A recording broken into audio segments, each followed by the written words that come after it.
But mineral resources are not inexhaustible. When we extract metals from underground deposits, many are left behind, as the remaining elements are not valuable enough to extract. This is known as mineral processing waste. To extract valuable metals from mineral processing waste, scientists began to study a natural phenomenon: bioleaching. Let's see how it works. Mineral processing waste contains minerals, but also living bacteria. We bacteria can thrive in these piles of waste. All we need is access to air and water to multiply. But we also need energy, which we can collect by dissolving and transforming metals. This is bioleaching.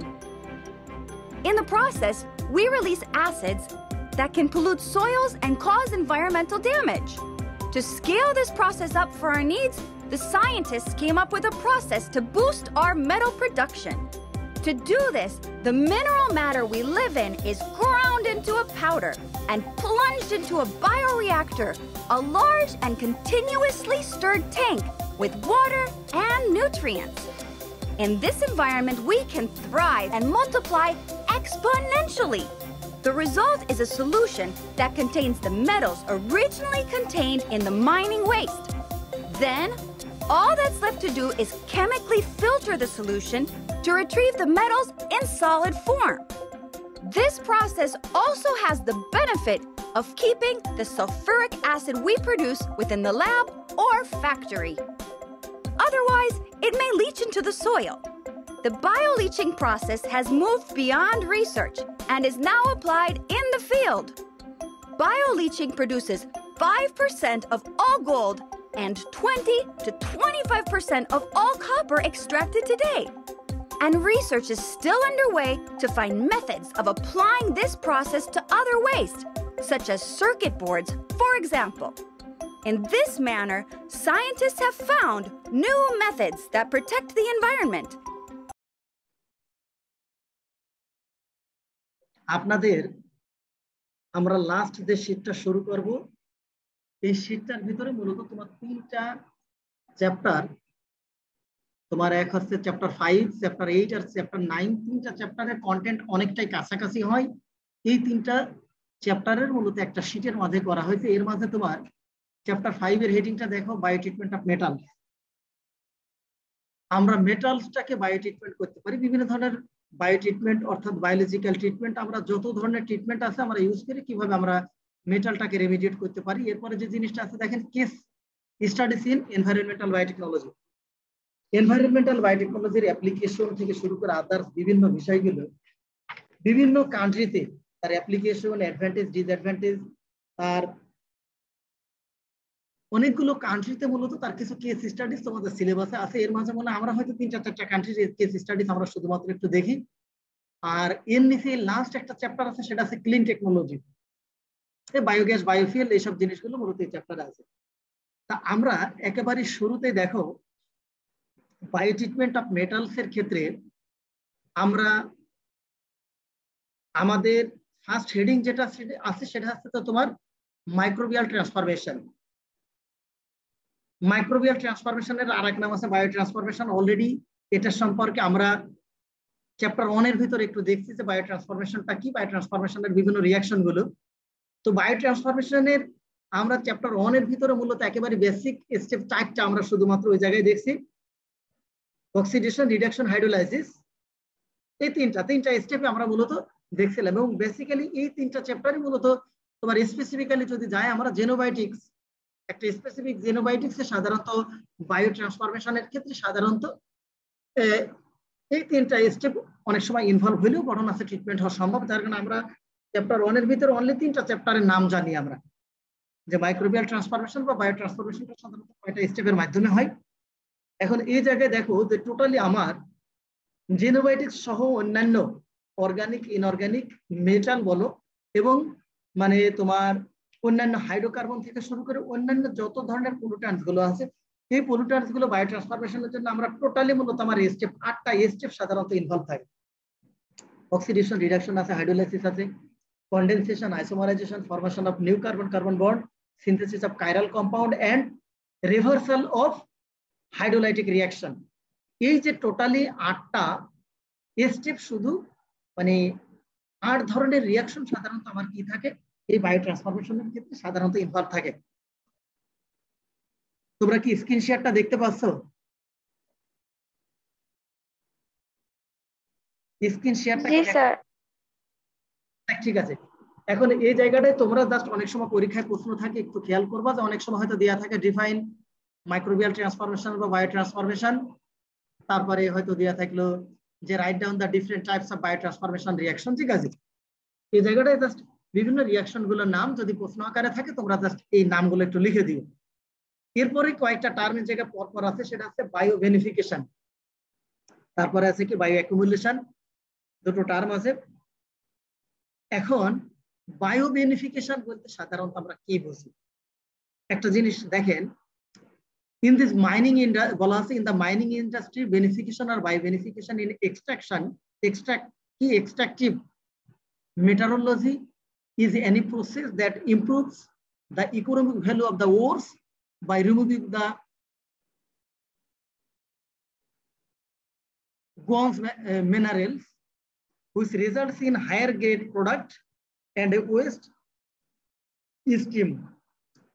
আমরা বিভিন্ন ধরনের যেসব metals ওর গুলো, অর্থাৎ যেসব খনি থেকে আমরা বিভিন্ন ধরনের আকরিক গুলো সাধারণত যেগুলো আমরা তোমার উত্তোলন করে থাকি, বাংলায় বলবো যেটা, এটাকে অনেক সময় বিভিন্ন গ্রেডে যদি আমরা আপগ্রেড করে যত ঘটনা আছে কি করতে পারি, এটাকে ইমপ্রুভ করতে পারি। তাহলে যে টেকনিকের মাধ্যমে আমরা বায়োলজিক্যাল যদি কোনো টেকনিক ইউজ করি সেটাকে আমরা বলছি বায়ো বেনিফিকেশন। যেমন আপনারা জানেন গোল্ড, যখন সোনাটা মূলত তোমার খনি থেকে উত্তোলন করা হয়, এ জায়গায় সোনার সাথে তোমার কপার, জিঙ্ক, আদার্স, এ জায়গায় তোমার এক হচ্ছে যে আয়রন থেকে শুরু করে আর্সেনিক, আরো অন্যান্য কিছু তোমার এক হচ্ছে যে ওয়েস্ট ম্যাটেরিয়াল গুলো, আরো কিছু অন্যান্য এক কথায় হচ্ছে যে হিসাবে মানে আনওয়ান্টেড মেটালস গুলো, আনওয়ান্টেড এলিমেন্টস গুলো অনেক সময় কি থাকে স্পেসিফিক আপনার গোল্ডের সাথে অনেক সময় সাধারণত কি থাকে আপনার এক হচ্ছে ইম্পিউরিটিস হিসেবে থাকে। এখন আমরা যদি এই গোল্ড থেকে শুরু করে অন্য কোনো স্পেসিফিক মেটাল বা ওরসকে যদি আমরা কি করি 100% পিওর বা একটা স্পেসিফিক গ্রেডিং এ যদি আমরা এটাকে আপগ্রেড করতে চাই, তাহলে সাধারণত এই বায়ো বেনিফিকেশন টেকনিক আমরা ইউজ করে থাকি। ঠিক আছে, এখন এই বায়ো বেনিফিকেশনে দেখবেন এই জায়গাটায় ঘটনা আছে যে আপনার একটা এক্সাম্পল দিয়ে আছে যে some examples of bio beneficiation of clays. তোমার কয়েকটা এক্সাম্পল এই জায়গায় দিয়ে আছে। ফার্স্ট লেখা আছে দেখো, iron lynching from oxide minerals by microorganisms known since 1954. Example, iron removal from quartz sands, kaolins and clays. তুমি আয়রনটাকে যদি খনি থেকে উত্তোলন করতে চাও এবং যদি একে পিওর ফর্মে তুমি মাইক্রো অর্গানিজম ইউজ করে যদি করতে চাও, তাহলে অনেক সময় ঘটে কি আয়রনের সাথে তোমার অনেকটা কোয়ার্টজ স্যান্ডস, কেওলিনস বা ক্লে এগুলো অনেক সময় কি থাকে সাধারণত ইম্পিউরিটি আকারে থাকে। এখন যদি আমরা কি করি এই আয়রনটাকেই একটা স্পেসিফিক একটা হাই গ্রেড হিসেবে এখন স্পেসিফিক্যালি একটা ই করি, আমরা এটাকে দেখা যাচ্ছে যে যদি আমরা 100% পিওর বলো বা 90% পিওর বলো, মানে সর্বোচ্চ একটা হায়ার গ্রেড হিসেবে যদি আমরা কি করি আমরা এটাকে এক্সট্রাক্ট করতে পারি, তাহলে আমরা সাধারণত কি করি এই বায়ো বেনিফিকেশন টেকনিকটা আমরা মূলত ইউজ করি।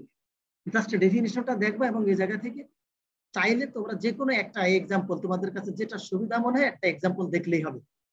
তারপরে যে জিনিসটা আসে দেখো বায়ো অ্যাকুমুলেশন। আমি অলরেডি তোমাদেরকে জিনিসটা আলোচনা করছি।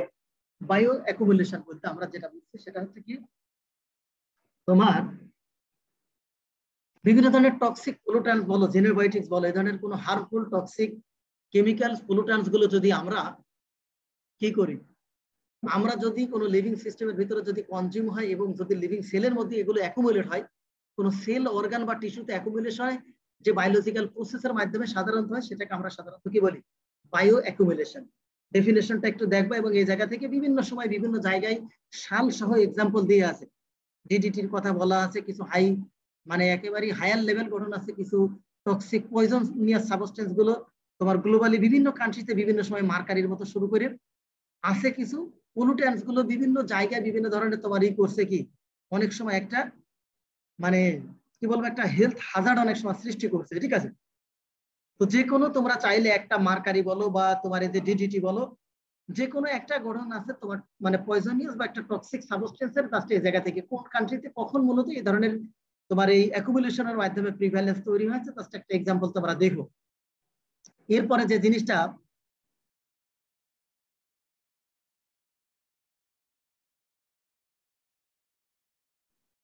যে জিনিসটা আছে দেখো, বায়োপেস্টিসাইড।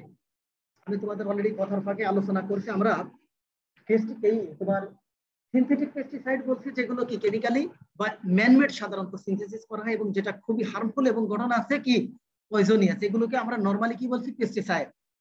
বায়োপেস্টিসাইড বলবো কি সাধারণত আমরা কি থেকে, ন্যাচারাল ম্যাটেরিয়াল থেকে, সেটা প্লান্টস হোক, এনিম্যাল হোক অথবা ব্যাকটেরিয়া বা আদার্স মাইক্রো অর্গানিজম থেকে আমরা যদি কোনো মানে এক্সট্রাক্ট আমরা যদি কি করতে পারি, ইনসেক্ট পেস্ট থেকে শুরু করে আমরা ঘটনা আছে কোনো এক হচ্ছে যে তোমার বিভিন্ন ধরনের বায়োলজিক্যাল মানে এবায়োটিক বা বায়োটিক ফ্যাক্টরস এর এগেইনস্টে যদি আমরা অ্যাপ্লাই করে থাকি তাহলে এই ধরনের পেস্টিসাইডকে আমরা বলছি কি বায়োপেস্টিসাইড।